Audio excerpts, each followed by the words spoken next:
नमस्कार, आप देख रहे हैं न्यूज इंडिया की स्पेशल सीरीज मिस्टर प्रेसिडेंट। मैं हूं विजय त्रिवेदी। देश के 15वें राष्ट्रपति का चुनाव हो चुका है। 25 जुलाई को द्रौपदी मुर्मू राष्ट्रपति पद की शपथ लेंगी। दुनिया के सबसे बड़े लोकतंत्र को एक बार फिर नारी शक्ति का नेतृत्व मिल रहा है। इस सीरीज के इस अंक में हम चर्चा करेंगे पहली आदिवासी महिला राष्ट्रपति द्रौपदी मुर्मू के जीवन के संघर्ष और उनके भविष्य की चुनौतियों की।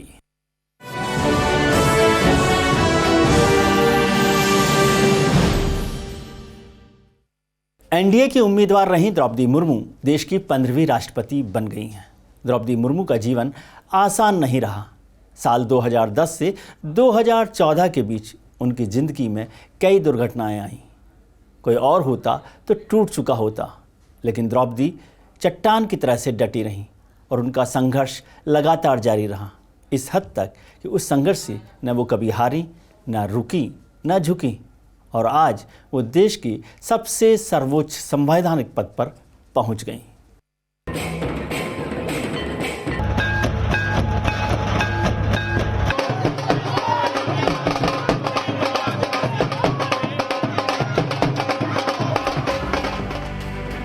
इन चेहरों की खुशी कुछ कह रही है।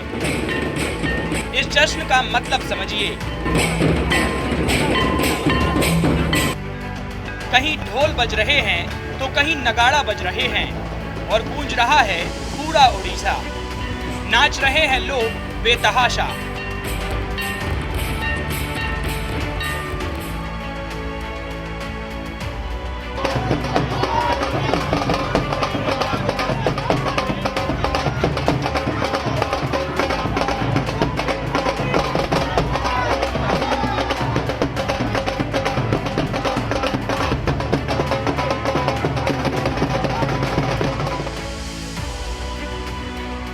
पहली बार देश को मिली है एक आदिवासी महिला राष्ट्रपति, तो खुशी से आदिवासी समुदाय क्यों न फूले समाये। द्रौपदी मुर्मू के घर के बाहर नाचते हुए लोग बताते हैं कि वो खुशी क्या होती है जब उनके समाज की एक बेटी अंतिम पायदान से पहले पायदान पर पहुंचती है।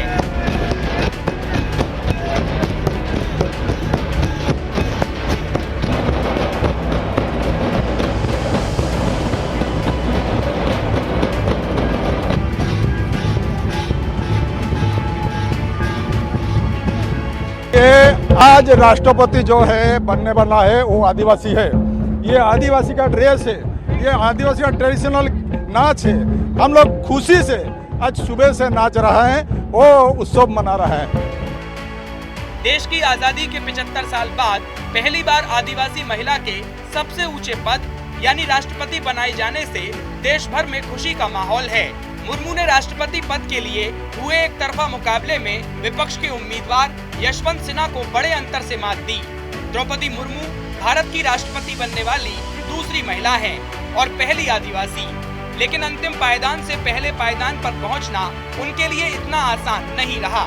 गरीबी और पिछड़े क्षेत्र से ताल्लुक रखने वाली मुर्मू ने अपने अधिकारों के लिए एक लंबा संघर्ष किया। उनकी शादी 1980 में श्यामचरण मुर्मू से हुई। दोनों की पहली मुलाकात भुवनेश्वर में पढ़ाई के दौरान हुई थी। धीरे धीरे ये मुलाकात प्यार में बदल गई, लेकिन घर वाले आसानी से शादी के लिए राजी नहीं हुए। और जब घर वालों को किसी तरह मनाकर शादी हुई तो शादी के कुछ ही साल बाद एक के बाद एक दुखों के पहाड़ उन पर टूट पड़े। साल 1984 में द्रौपदी मुर्मू की जीवन की पहली ट्रेजेडी हुई। उनकी पहली बच्ची ने महज 3 साल की उम्र में ही दम तोड़ दिया। साल 2010 में उनके बड़े बेटे लक्ष्मण मुर्मू की मौत हो गई। उनकी उम्र 25 साल थी। 2 जनवरी 2013 को उनके छोटे बेटे बिरंची मुर्मू की एक एक्सीडेंट में मौत हो गई। उनकी उम्र 28 साल थी। साल 2014 मुर्मू के लिए और भी ज्यादा परेशान करने वाला रहा। लगातार 2 बच्चों की मौत से उनके पति सदमे में चले गए और 1 अक्टूबर 2014 को श्यामचरण मुर्मू 55 साल की उम्र में उनका साथ छोड़कर चले गए। यानी 2010 से 2014 के बीच लगातार 3 ट्रेजेडी, 2 बेटों और पति की मौत हो गई। इससे उनके जीवन में शून्यता आ गई। शरीर छट दिया तो क्या हुआ मुझे पता नहीं, तो मैं थोड़ा टूट गई। मैंने सोचा अरे क्या हुआ ये ज़िंदगी, मैंने सोचा कि कुछ दिन के लिए मैं थोड़ा डिप्रेशन में चली गई। डिप्रेशन में सब सोचे कि ये शायद नहीं रहेगी, ये मर जाएगी, लेकिन मैंने सोचा मुझे जीना है। लेकिन अपने जीवन में निजी क्षति के बावजूद मुर्मू चट्टानों की तरह डटी रही। अकेली महिला भी आगे बढ़ सकती है, इसी सोच ने उन्हें जिंदगी में आगे जाने का हौसला दिया। 20 जून को 64वां जन्मदिन मनाने वाली द्रौपदी मुर्मू ने ओडिशा सरकार के लिए क्लर्क की नौकरी की। वो सिंचाई ऊर्जा विभाग में जूनियर सहायक थीं। इसके बाद वो कई सालों तक शिक्षक रहीं। वार्ड काउंसलर के तौर पर 1997 में वो पहली बार राजनीति में आईं। रायरंगपुर विधानसभा सीट से बीजेपी के टिकट पर वो 2 बार साल 2000 और 2009 में विधायक बनी। साल 2002 से 2004 तक वो नवीन पटनायक की सरकार में स्वतंत्र प्रभार की राज्य मंत्री रहीं। साल 2009 में जब वो दूसरी बार विधायक बनी तो उनके पास कोई गाड़ी तक नहीं थी। आदिवासी महिलाएं भी समाज को आगे बढ़ाने में अपना योगदान दे सकती हैं। इस उद्देश्य के साथ वो लगातार आगे बढ़ती रहीं और ओडिशा में सर्वप्रथम विधायकों को मिलने वाला लीलकंठ पुरस्कार से नवाजी गईं। साल 2015 में वो झारखंड की पहली महिला आदिवासी गवर्नर बनी और एक विधेयक लौटाकर सुर्खियों में आ गईं। उन्होंने मई 2017 में CNT-SPT एक्ट बगैर दस्तखत सरकार को वापस कर दिया। द्रौपदी मुर्मू ने कहा कि इस संशोधन विधेयक के खिलाफ राजभवन को करीब 200 आपत्तियां मिल चुकी हैं। विनम्र स्वभाव की द्रौपदी मुर्मू एक लंबा सफर तय करके देश की पहली महिला राष्ट्रपति बनने का गौरव हासिल कर चुकी हैं। उनकी इस उपलब्धि पर उनके गांव की तरह देश भर में आदिवासी समाज खुशी मना रहा है। Bureau report, news India. फिलहाल वक्त है एक छोटे से ब्रेक का। ब्रेक के बाद बताएंगे कि देश के 14वें राष्ट्रपति रामनाथ कोविंद का कार्यकाल कैसा।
द्रौपदी मुर्मू आदिवासी इलाके से आती हैं, उस इलाके से जहां आदमी मूलभूत ज़रूरतों से लेकर सम्मानजनक जीवन जीने के लिए हर तरह का संघर्ष करता है। अल्पसंख्यकों, दलितों, आदिवासियों और कमज़ोर तबके के उत्थान के लिए उनकी बहुत ज़रूरत है। क्या वो पूंजीपति ताकतों से लड़ाई लड़ सकती हैं? भारतीय जनता पार्टी का उनके राजनीतिक करियर में एक महत्वपूर्ण स्थान रहा है, लेकिन देश के सबसे सर्वोच्च संवैधानिक पद पर बैठकर क्या वो दलीय निरपेक्षता से काम कर पाएंगी, ये सवाल बना हुआ है और इसे देखना दिलचस्प होगा। देश को 15वां राष्ट्रपति द्रौपदी मुर्मू के रूप में मिल गया है। वो देश की दूसरी महिला राष्ट्रपति होंगी। इससे पहले यूपीए शासनकाल में प्रतिभा सिंह पाटिल को देश का पहला महिला राष्ट्रपति बनाया गया था। देश में अब तक बहुसंख्यक समुदाय के राष्ट्रपतियों के अलावा सिख, मुस्लिम और दलित राष्ट्रपति भी बन चुके हैं। अब द्रौपदी मुर्मू ने इसमें आदिवासी समुदाय का प्रतिनिधित्व भी जोड़ दिया है। द्रौपदी मुर्मू के राष्ट्रपति बनने के बाद एक नई बहस ने अपनी जगह बना ली है कि उनके राष्ट्रपति बनने से शोषित वंचित आदिवासी बनवासी समुदाय का कितना भला होगा। जब द्रौपदी मुर्मू को सत्ता पक्ष यानी एनडीए की तरफ से राष्ट्रपति पद का उम्मीदवार बनाया गया तो विपक्ष के कुछ दलों ने इसे मात्र आदिवासी समुदाय के लिए प्रलोभन बताया था। लेकिन अब द्रौपदी मुर्मू राष्ट्रपति बन गई हैं, तो उस समुदाय के लोगों की उम्मीदें उनसे बढ़ गई हैं। ऐसे में द्रौपदी मुर्मू के सामने बतौर राष्ट्रपति कई चुनौतियां होंगी। द्रौपदी मुर्मू ने राष्ट्रपति चुनाव स्पष्ट बहुमत के साथ जीत लिया है। वे देश की 15वीं राष्ट्रपति होंगी और दूसरी महिला राष्ट्रपति होंगी। इससे पहले यूपीए शासनकाल में प्रतिभा सिंह पाटिल देश की पहली महिला राष्ट्रपति बनी थी। देश में अब तक बहुसंख्यक समुदाय के राष्ट्रपतियों के अलावा सिख, मुस्लिम व दलित राष्ट्रपति भी बन चुके हैं। अब द्रौपदी मुर्मू ने इसमें आदिवासी समुदाय का प्रतिनिधित्व भी जोड़ दिया है। इससे पहले पीएस संगमा को 2012 में आदिवासी के चेहरे के कारण राष्ट्रपति के लिए तत्कालीन एनडीए ने खड़ा किया था, लेकिन प्रणब मुखर्जी के सामने उन्हें मात मिली थी। राष्ट्रपति चुनाव से पहले विपक्ष के उम्मीदवार यशवंत सिन्हा ने द्रौपदी मुर्मू के लिए कहा था कि देश को एक और रबर स्टाम्प राष्ट्रपति नहीं चाहिए। कि एक समुदाय से कोई व्यक्ति ऊपर उठ जाए तो पूरा समुदाय ऊपर नहीं उठता है। नहीं तो हमारे देश में अक्सर कुछ समुदायों के लोग बड़े ऊंचे पदों पर गए हैं, तो क्या वो समुदाय और उसकी सारी समस्याओं का समाधान हो गया? पिछले 5 साल से राष्ट्रपति भवन में जो राष्ट्रपति जी बैठे हैं वो भी एक समुदाय से आते हैं, तो क्या उस समुदाय की समस्याओं का समाधान पिछले 5 वर्षों में हो गया? अब सब लोग उसमें खुशहाल है, किसी को कोई दिक्कत नहीं है। ये जो धारणा है ये जानबूझ के सरकार में बैठे लोग फैला रहे हैं। वहीं आरजेडी नेता तेजस्वी यादव ने उन्हें मूर्ति बता दिया था। बावजूद इसके द्रौपदी मुर्मू को देश के सभी दलों ने सम्मान दिया। सैकड़ों विधायक और सांसदों ने अपनी पार्टी लाइन से हटकर मुर्मू को वोट दिया। ये एक संदेश है कि राष्ट्रपति किसी पार्टी का नहीं, देश का होता है, जिसका ना तो धर्म होता है और ना ही कोई जाति। द्रौपदी मुर्मू के सामने अब चुनौती होगी खुद को साबित करने की। 8.6% आदिवासी समुदाय से आने वाली द्रौपदी मुर्मू अपने नेतृत्व कौशल से दुनिया के सबसे बड़े गणतंत्र की शक्ति हैं। 25 जुलाई को द्रौपदी मुर्मू भारत की प्रथम नागरिक बनने जा रही हैं। ऐसे में उनसे सबको उम्मीद है कि वो राष्ट्रहित में वैसा ही काम करेंगी जिसके लिए उनको जाना जाता है। उनके त्याग और तपस्या की मिसाल यूं ही नहीं दी जाती, बल्कि उन्होंने समय आने पर इसे साबित भी किया है। झारखंड का राज्यपाल होते हुए उन्होंने कुछ ऐसे फैसले लिए हैं जो उनकी जनहितवादी सोच को दिखाता है। लेकिन देश में राष्ट्रपति और राज्यपाल के पद को हमेशा सरकार के फैसले के पीछे खड़ा देखा गया है। यही वजह है कि गाहे बगाहे राष्ट्रपति और राज्यपाल को रबर स्टाम्प कहा जाने लगा। लेकिन भारतीय लोकतंत्र में ऐसे भी कई मौके आए जब राष्ट्रपति ने अपनी शक्तियों का इस्तेमाल करते हुए दुनिया के सबसे बड़े लोकतंत्र को मजबूत किया। पूर्व राष्ट्रपति प्रणब मुखर्जी कांग्रेस के सीनियर नेता थे। जब वो राष्ट्रपति बने तो उसके 2 साल बाद नरेंद्र मोदी पीएम बन गए। उस वक्त एक बड़ा अच्छा वाकया हुआ। चुनाव के दौरान प्रणब मुखर्जी ने ऐलान किया कि वो वोट नहीं देंगे। उन्होंने कहा वो देश के राष्ट्रपति हैं और वो किसी को पसंद नहीं कर सकते। ऐसे कई किस्से इस कुर्सी के हैं जो आपका दिल जीत सकते हैं, लेकिन कई कड़वे किस्से भी हैं। कई बार सरकारों के तानाशाही का शिकार देश के राष्ट्रपति भी हो गए और कभी गलत को भी ठुकरा नहीं पाए। अब मुर्मू क्या राष्ट्रपति कुर्सी का सम्मान एपीजे अब्दुल कलाम की तरह बढ़ा पाएंगी, ये देखना होगा। द्रौपदी मुर्मू ने पहली आदिवासी महिला राष्ट्रपति बनकर इतिहास तो रच ही दिया है। उनका देश के सर्वोच्च पद तक पहुंचना इस बात का परिचायक है कि हमारा संविधान लोकतंत्र की हर कसौटी पर खरा उतरता है। निश्चित ही इसका श्रेय संविधान निर्माताओं को जाता है कि आजादी के बाद देश किस राह पर चलेगा। Bureau report, news India. हम चर्चा कर रहे हैं राष्ट्रपति रामनाथ कोविंद की। कोविंद का जो कार्यकाल है वो 5 साल में उन्होंने भारतीय गणतंत्र को एक नई पहचान दी। गांधीवादी सिद्धांतों पर चलने वाले कोविंद हमेशा संघर्षशील लोगों को गांधी के रास्ते पर चलने की सलाह देते रहे। साथ ही संवैधानिक व्यवस्था में भरोसा रखने की भी बात उन्होंने हमेशा की। एक वकील से राष्ट्रपति तक का सफर।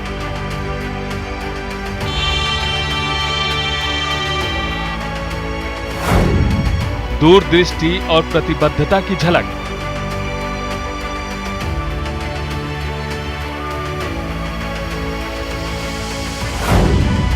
छह देशों ने दिया सर्वोच्च राजकीय सम्मान।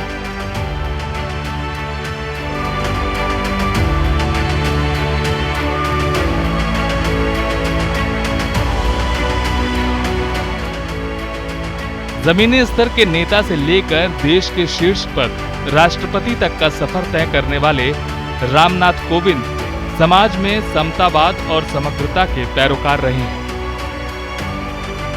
देश के 14वें राष्ट्रपति के तौर पर 25 जुलाई 2017 को शपथ लेने वाले कोविंद 5 साल का कार्यकाल पूरा करने के बाद 24 जुलाई को राष्ट्रपति भवन से विदाई लेंगे।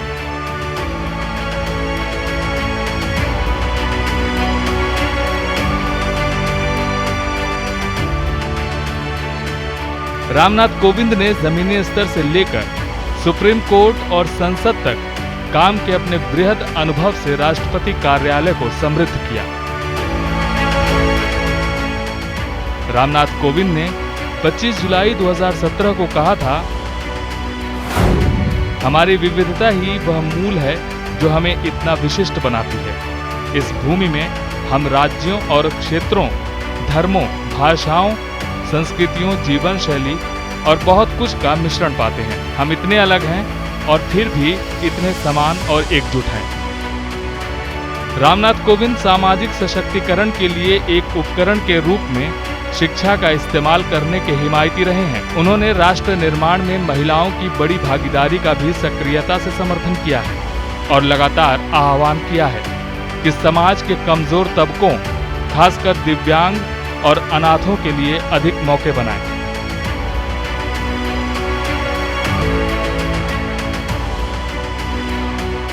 शीर्ष संवैधानिक पद के लिए चुने जाने के बाद 76 साल के कोविंद ने दूरदर्शिता और विनम्रता से भारत के पहले नागरिक के तौर पर अपने कर्तव्यों का निर्वाह किया।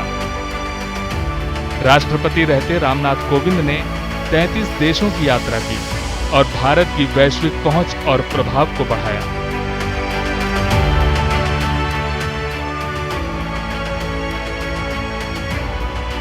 इन देशों की यात्रा के दौरान कोविंद ने शांति, प्रगति और सद्भाव का भारत का संदेश दिया। भारत के राष्ट्रपति के रूप में उन्हें 6 देशों Madagascar, Equatorial Guinea, Eswatini, Croatia, Bolivia और गिनी गणराज्य से सर्वोच्च राजकीय सम्मान मिला। भारत के सशस्त्र बलों के सुप्रीम कमांडर के तौर पर मई 2018 में लद्दाख के सियाचिन में दुनिया के सबसे ऊंचे रण कुमार पोस्ट की ऐतिहासिक यात्रा की।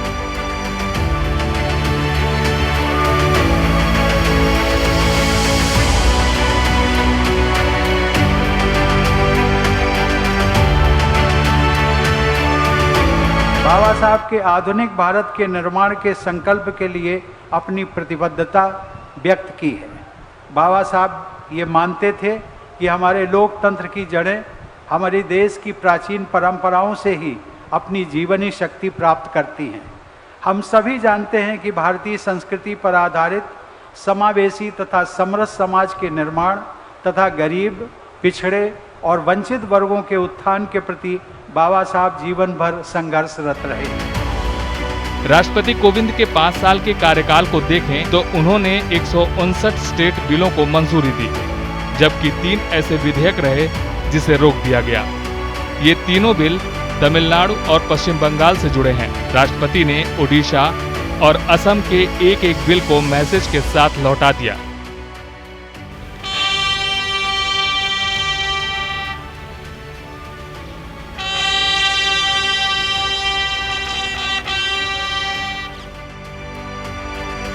वहीं राष्ट्रपति कोविंद ने 200 से ज्यादा केंद्रीय विधेयकों को मंजूरी दी।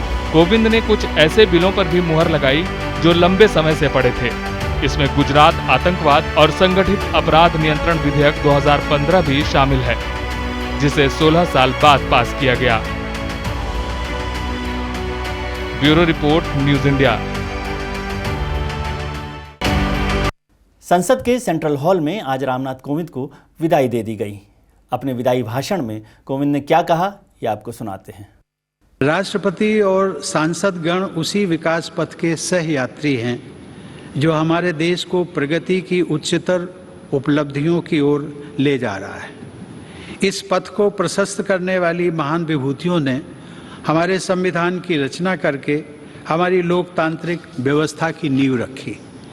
यद्यपि संविधान सभा के सदस्यों को ही हमारे संविधान की रचना का श्रेय जाता है, लेकिन वह ऐतिहासिक कार्य उन्होंने भारत के लोगों के प्रतिनिधि के रूप में किया था। राजनीतिक प्रक्रियाएं राजनीतिक दलों के अपने तंत्रों के माध्यम से संचालित होती हैं, लेकिन पार्टियों को दलगत राजनीति से ऊपर उठना चाहिए और राष्ट्र सर्वोपरि की भावना से यह विचार करना चाहिए कि देशवासियों के विकास और कल्याण के लिए कौन कौन से कार्य आवश्यक हैं।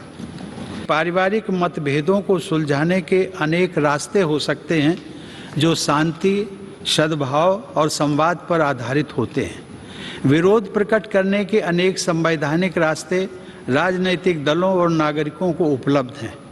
राष्ट्रपिता महात्मा गांधी ने अपने उद्देश्यों को प्राप्त करने के लिए शांति और अहिंसा पर आधारित सत्याग्रह के अस्त्र का इस्तेमाल किया था, लेकिन वे दूसरे पक्ष का सम्मान भी करते थे।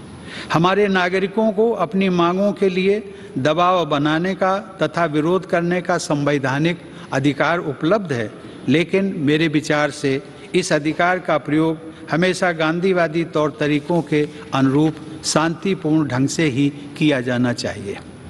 मेरे कार्यकाल के दौरान 2 अत्यंत महत्वपूर्ण ऐतिहासिक आयोजन किए गए। राष्ट्रपिता महात्मा गांधी की 150वीं जयंती के उपलक्ष्य में अनेक यादगार समारोह पूरे देश में आयोजित किए गए। इस संदर्भ में मैं स्वच्छ भारत अभियान की परिवर्तनकारी उपलब्धियों का उल्लेख करना चाहूँगा। यह कहा जा सकता है कि स्वच्छता का यह राष्ट्रीय अभियान सरकार और देशवासियों की ओर से महात्मा गांधी के प्रति सच्ची श्रद्धांजलि रहा है। वर्ष 2020 में देखते देखते हमारी दुनिया बदल गई। लगभग 100 साल बाद एक वैश्विक महामारी ने मानवता को झकझोर कर रख दिया। कोविड-19 की त्रासदी के दुष्परिणामों से पूरी दुनिया अब तक जूझ रही है। वर्तमान परिप्रेक्ष्य में हम सब ये आशा करते हैं कि पूरा विश्व समुदाय इस महामारी से भविष्य के लिए उपयोगी सबक हासिल करेगा। राष्ट्रपति की इस स्पेशल सीरीज मिस्टर प्रेसिडेंट में इतना ही। अगले हफ्ते मुलाकात करेंगे फिर किसी नए मुद्दे के साथ। तब तक के लिए इजाज़त दीजिए। नमस्कार, शुभ रात्रि।